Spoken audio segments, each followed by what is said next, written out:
So hello everyone, this is Varsha and welcome back to Mastermind. तो सबसे पहले तो तुम मुझे नीचे कमेंट सेक्शन में ये बताओ कि तुम्हारा हिस्ट्री सिविक्स का बोर्ड एग्जाम्स कैसा गया फॉर सेमेस्टर 2। यहाँ पर जिन स्टूडेंट्स ने मेरा ई बुक हिस्ट्री सिविक्स का, जो कि मैंने आईसीएसई स्टूडेंट्स के लिए सेमेस्टर 2 का ई बुक लॉन्च किया था, अगर तुमने ई बुक से सिर्फ और सिर्फ ई बुक से प्रिपरेशन किया होगा तब भी तुम्हें डेफिनेटली 38 प्लस मार्क्स मिलेगा। बिकॉज यहाँ पर कोई भी एक भी क्वेश्चन, मैंने पूरा तुम्हारा हिस्ट्री सिविक्स का पूरा क्वेश्चन पेपर एनालाइज किया, यहाँ पर एक भी क्वेश्चन ई बुक के बाहर से नहीं आया है।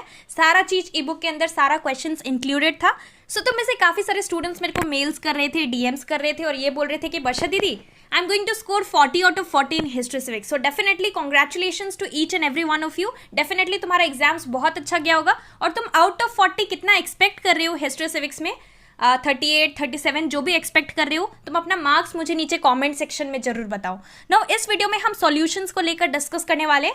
Let's analyse the history civics paper. तो सबसे पहले तो तुम ये बताओ कि क्या तुम्हारा टाइम पर तुम कंप्लीट कर पाई ये जो क्वेश्चन पेपर था, तुम्हारा जो आंसर्स है, क्या तुम 1.5 आवर के अंदर तुम्हारा कंप्लीट हो गया आंसर्स, राइटिंग द आंसर्स?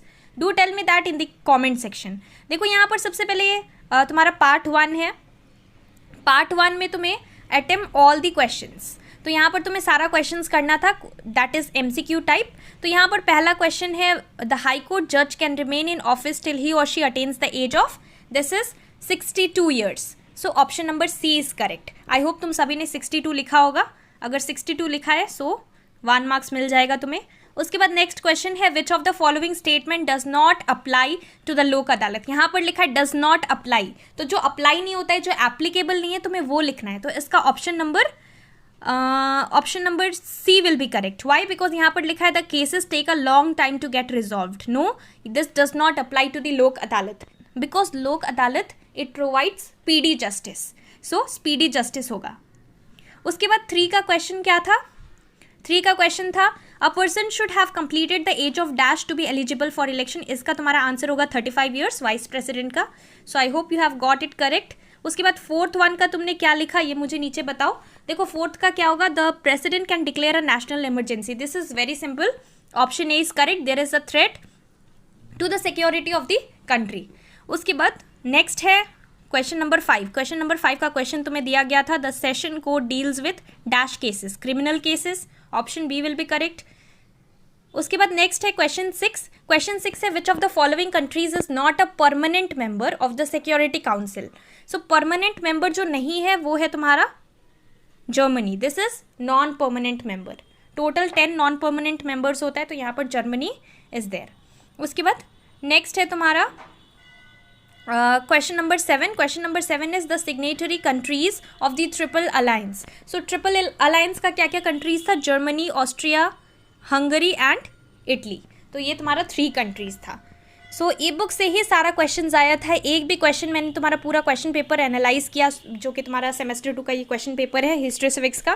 कुछ भी चीज़ बाहर से नहीं आया था। जो मेरा 20 या फिर 21 पेजेस का जो ई बुक था, उसके अंदर से सारा कुछ इंक्लूडेड है। और मैंने यहाँ पर केमिस्ट्री का भी ई बुक लॉन्च किया है। तो अब तुम्हारा नेक्स्ट एग्जाम तो मैथ्स का है, उसके बाद फिर बाद में तुम्हारा केमिस्ट्री एग्जाम्स होगा। अगर तुम चाहते हो तो तुम केमिस्ट्री का भी ई बुक ले सकते हो। कैसे लेना है लास्ट में हम डिस्कस करेंगे। उसके बाद यहाँ पर नेक्स्ट है क्वेश्चन नंबर 8। क्वेश्चन नंबर 8 क्या है? The full form of UNESCO. UNESCO का full form very simple, option number A is correct, United Nations Educational, Scientific and Cultural Organisation. उसके बाद question number 9 is the security council consist of dash non permanent members 10। So option B is correct. I hope कि तुम सभी ने सारा answers सही लिखा होगा। तो तुम्हारा आउट ऑफ 10 कितना आ रहा है, पहले 10 का देख लो। Question number 10 is the term non-alignment means. Non-alignment it means B, not to align with any of the power blocks. तो out of 10 तुम्हारा कितना मार्क्स तुम स्कोर कर रहे हो, ये जो फर्स्ट पार्ट है पार्ट 1 में, तुम मुझे नीचे कमेंट सेक्शन में बताओ। सो ये तुम्हारा पार्ट 1 था। सो इसके बाद है पार्ट 2। तो पार्ट 2 में यहाँ पर सिविक्स है। सिविक्स में प्राइम मिनिस्टर के कॉन्टेक्स्ट पे क्वेश्चन था, under what circumstances can the president use his discretion to appoint the prime minister, on whose advice does he appoint the council of ministers, collective responsibility आया था। तो सारा चीज़ ई book के अंदर मैंने इंक्लूड किया था।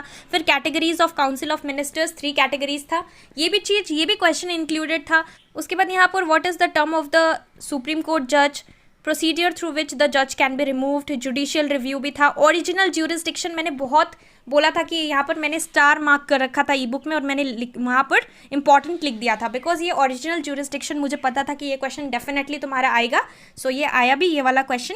तो देखो इसके साथ साथ नाउ केमिस्ट्री का एग्जाम्स के लिए मैंने ई बुक लॉन्च कर रखा है। केमिस्ट्री में हमने जो भी इंपॉर्टेंट ऑब्जर्वेशन टाइप क्वेश्चन है, सारा important observation type question, name the following type question, match the following type question, उसके बाद तुम्हारा subjective name the following, definitions, important terms, IUPAC का जो नॉमेनक्लेचर पार्ट है उसका भी मैंने इंपॉर्टेंट क्वेश्चंस प्रोवाइड किया है। So that will also help you a lot. काफ़ी सारे स्टूडेंट्स ने हिस्ट्री के साथ साथ केमिस्ट्री भी ऑलरेडी ले लिया था। उसके बाद यहाँ पर नेक्स्ट है रिट्स के बारे में। Name any 3 writs. So habeas corpus, mandamus, quo warranto, certiorari, these are all the writs. Writs के बारे में तुम्हें लिखना था। उसके बाद यहाँ पर फिर ट्रिपल ऑन्टेंट, इसका तुम्हारा कंट्रीज, सिग्नेटरी कंट्रीज क्या क्या था वो बताना था। इम्पेरियलिज्म, उसके बाद इमीडिएट कॉज मैंने बोला था कि दोनों का इंपॉर्टेंट है, first world war as well as second world war, तो यहाँ पर तुम्हारा दोनों का ही पूछा गया है क्वेश्चन में। ट्रीटी ऑफ वर्सेल्स मैंने बोला था, ट्रीटी ऑफ वर्सेलीज और ट्रीटी ऑफ वर्सेल्स, इसका क्या क्या टर्म्स है तुम्हें याद रखना है, ये सारा चीज़ है। उसके बाद ये पिक्चर किसका है, ये पिक्चर है एडोल्फ हिटलर का। तो ये भी मैंने तुम्हें बोला था, ई बुक में सजेशन दे रखा था कि एडोल्फ हिटलर, बेनिटो मुसोलिनी, ये सारा चीज़ का तुम्हें पिक्स देखना है। सो एडोल्फ हिटलर का पिक आया है और इसके बेसिस पे क्वेश्चन है regarding the Nazism, fascism and all. तो यहाँ पर 2 सिमिलर आइडियोलॉजीज़ मैंने बोला था कि नाजिज्म और फैसिज्म में सिमिलैरिटीज़ क्या क्या है, वो सारा चीज़ इंपॉर्टेंट है। सेकेंड वर्ल्ड वॉर का कॉज क्या था, this is also asked, reasons लिखना है। उसके बाद explain how Japanese invasion of China became a cause of the second world war. तो ये सारा चीज़ ई बुक के अंदर इंक्लूडेड था। आई hope you have done it correctly. फिर ये वाला section the most easiest part था, बिकॉज यहाँ पर ऑब्जेक्टिव्स ऑफ UNO है। उसके बाद तुम्हारा ICJ, international court of justice का कॉम्पोजिशन लिखना है, टर्म लिखना है।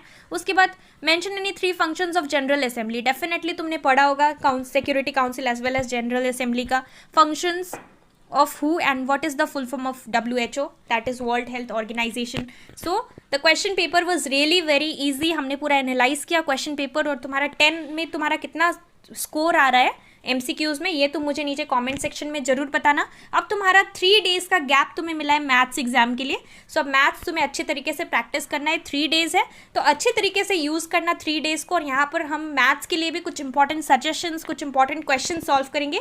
नेक्स्ट वीडियो में मैं कुछ इंपॉर्टेंट टॉपिक्स बताऊंगी, उसके बाद हम क्वेश्चंस भी सॉल्व करेंगे, most important questions for maths, किस टाइप का क्वेश्चंस आ सकता है। मेरा लास्ट मिनट सजेशन वीडियो जरूर देख लेना। So that's all for this video. All the best for your maths exam. अच्छे तरीके से प्रिपरेशंस करो।